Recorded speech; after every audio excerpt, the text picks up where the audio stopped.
Hey, today I am talking to anyone who works with kids in church. So, my name is Jessica Blankenship. I have been an art teacher for over 12 years, and I also teach the kids at church.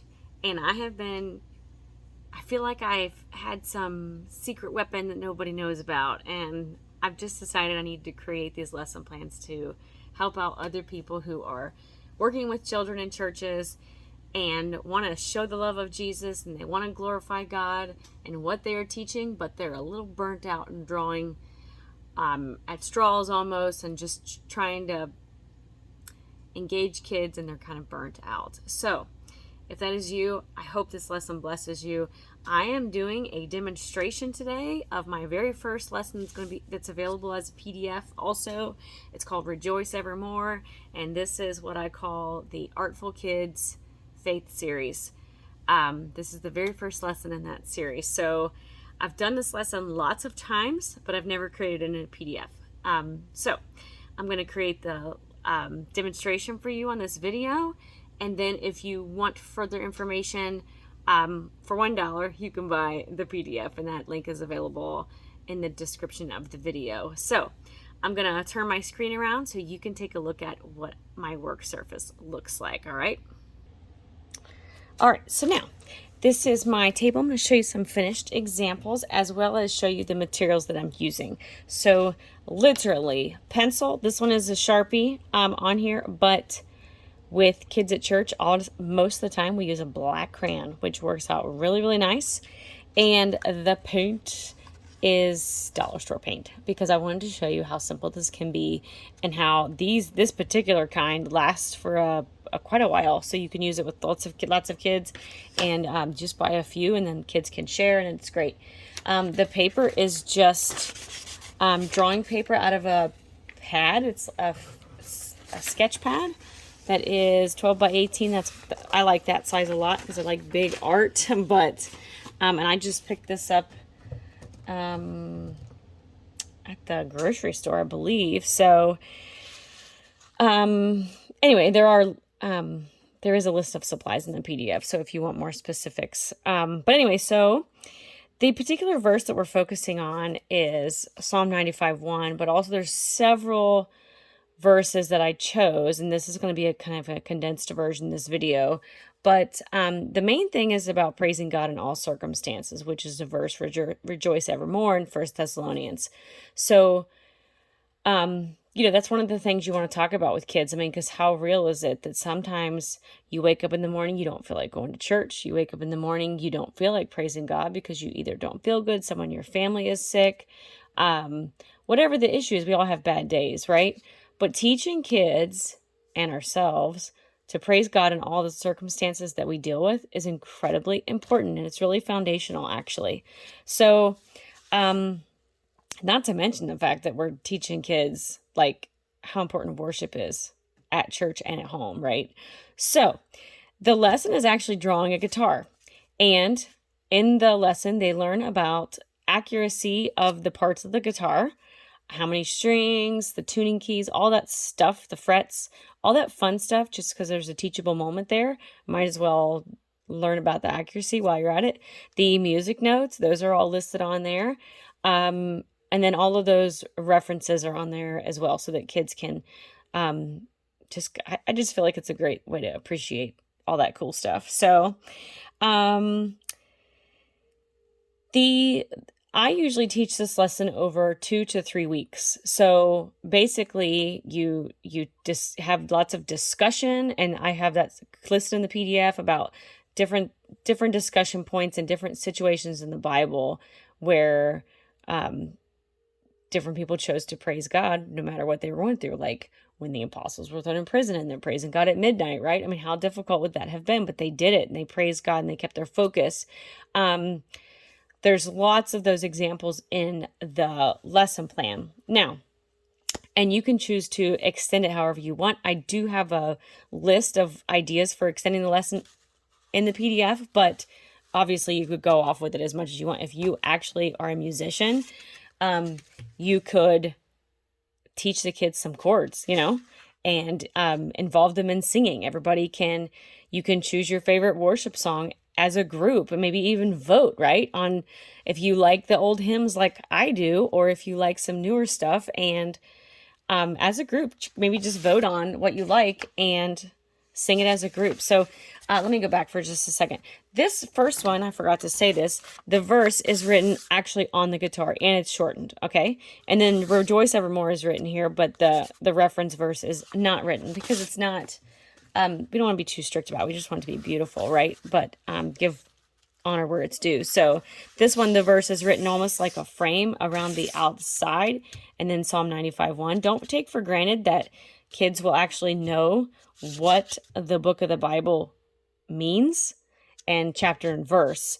I feel like every time we teach this or any type of thing from the Bible to kids, we should never assume that they know this stuff, and we don't ever want to make any visitors who are not used to going to church like feel like they're 100 million steps behind the rest of us. So I think we just break it down in a simple way and engage them.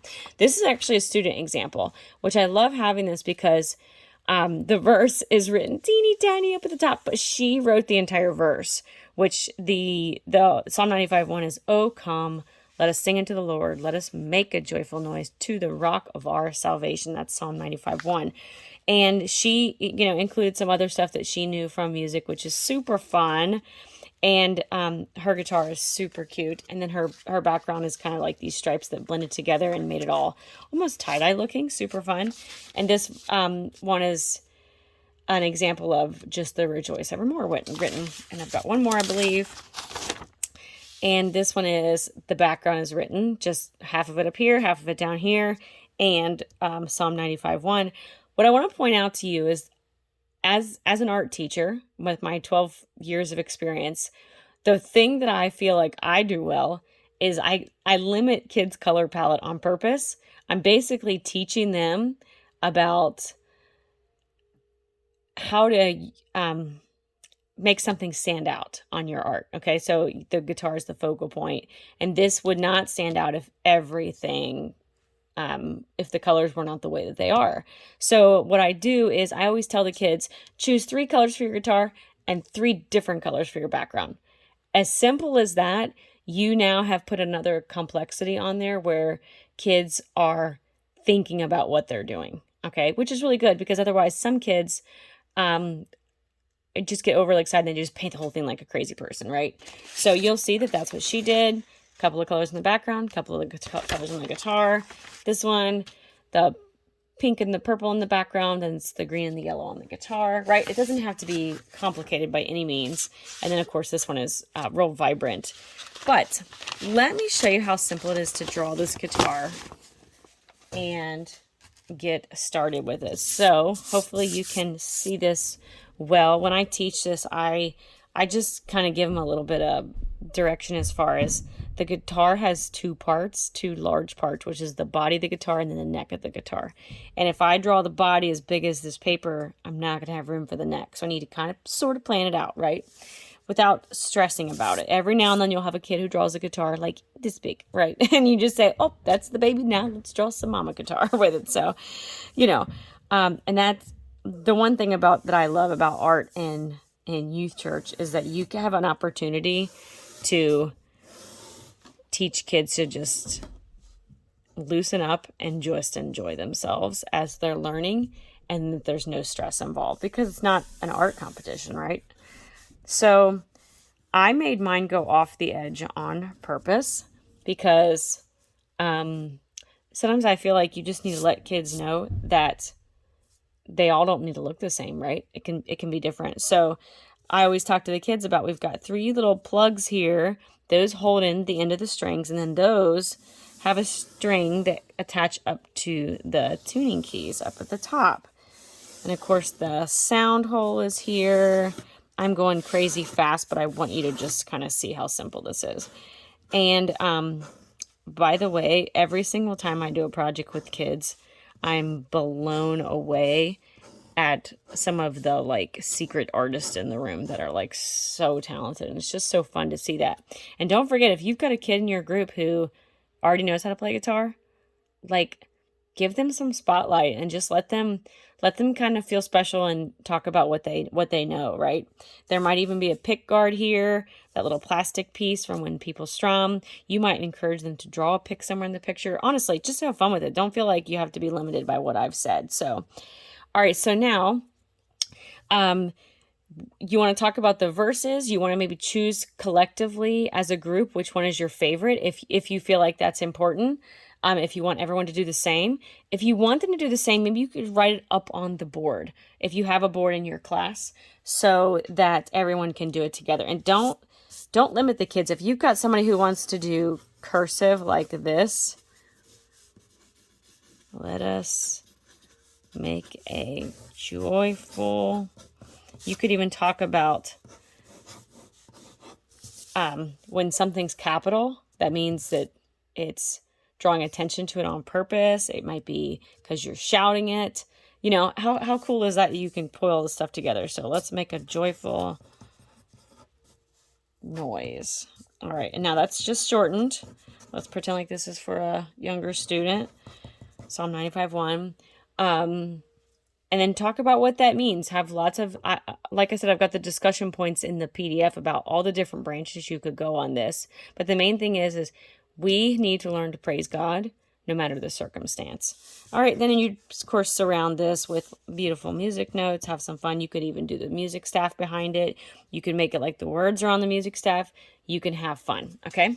So then, after you do that and everyone's happy with it, of course, you teach them about their good old-fashioned eraser, how much of a gift from God the eraser is, and just have fun with it towards no stress, right? They could even draw an electric guitar, anything like that. So here's one that's already got the Sharpie on it. Now, like I said, you can use Sharpie or you can use black crayon.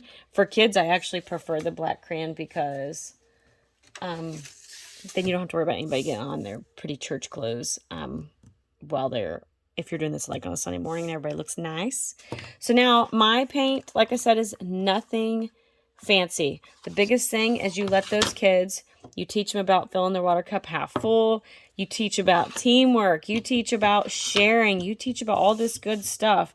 And then you just make a cordial, suggestion that they limit their colors to maybe 3 colors in the background and maybe 3 colors on the guitar. I typically, when I teach this, have them, I like my lessons to last a long time because then it's less planning for me. And then whenever they show up the next week, and if they missed a week, they see what they missed, because I want kids to be excited about church, right? And I'm going right over top of the Sharpie as I'm talking. I'm forgetting to say some of this stuff, but or talk about what I'm doing here. But I want them to see that we're doing stuff when they're not there. And I'm not saying like make kids feel bad, because it's really a lot of things out of their control, whether or not they're at church. But here's the thing. We've got to get kids excited about church. You know what I mean? And we've got to we've got to invite them to participate in their learning. And that is one of the most organic things, if you will, about art that I love so very much. And every single child will have different looking pictures. Every single one of them. Because they'll have different favorite colors. They'll put more water on their brush than somebody else. They'll do, all sorts of, it'll just end up looking different. And then it's a great way to discuss, like, what kind of music do they listen to? What kind of songs do they know? Do they prefer the hymns? Do their families prefer the hymns? Do they have a certain, modern Christian song that they love? Like, as long as the words are glorifying God, that's what matters. So anyway, so you choose your 2 to 3 favorite colors for your background. And then that usually takes the whole first time. Okay, so talking about the lesson, drawing it out, tracing everything in black, and then maybe getting the background on. That's usually all you'll get. Now, I forgot to say this. At my church, what we have is, at my school art room, we have what's called paint mats. They're like laminated things that go underneath each picture. But at church, we just have this like birthday party tablecloth that we put out when we're painting so the kids can go right off the edge and it's no big deal. And we just reuse that all the time. Whatever works for you, of course. But don't feel bad about expecting the kids to clean their stuff up. They should be expected, and it's really good for them to be expected to clean up. So, all right, let's pretend like this is amazing. Finish the background. Pick 2 to 3 other colors, totally different colors, to put on the guitar to make it pop, okay? So now let me scoot this over, and then I'm going to pull over one more of these. Okay, so imagine these kids have made these beautiful pictures. They've learned about praising God in all circumstances. They have this fun painting that anyone can do. This is just layering colors in the background and then layering colors in the guitar. Anyone can do this. We used inexpensive materials. It lasted several weeks, so you're talking about saving yourself some stress, right? That's my goal for you and every other youth program in every Christian church, is that we are glorifying God, we're honoring Christ with everything that we do, but that we're engaging kids, man. We've got to engage kids and draw families in at the same time. So I feel like I just wanted to share this lesson because this is one that we just recently did, and I just feel like it would be helpful to other youth teachers out there. So let's teach kids to praise God in all circumstances, because Lord knows we all go through things. This lesson actually took me a long time to make because we've got, some things going on in our family, and I'm praying through those things, and I've got a heavy heart about people that I love that are dealing with health issues, and it's hard sometimes, right, to praise God no matter what. But we've got to do that, and it's such a good lesson for all of us. So I hope you will check out the PDF if you feel like you need all those resources. I did my best to make it as pretty and awesome and easy to print off so that you can use it with your youth programs. And let me know what you think of it. I made it $1 so that I could get some feedback from it. So it's kind of a gift, if you will, so I could get some feedback on it. So I hope you enjoy, and I'll see you next time.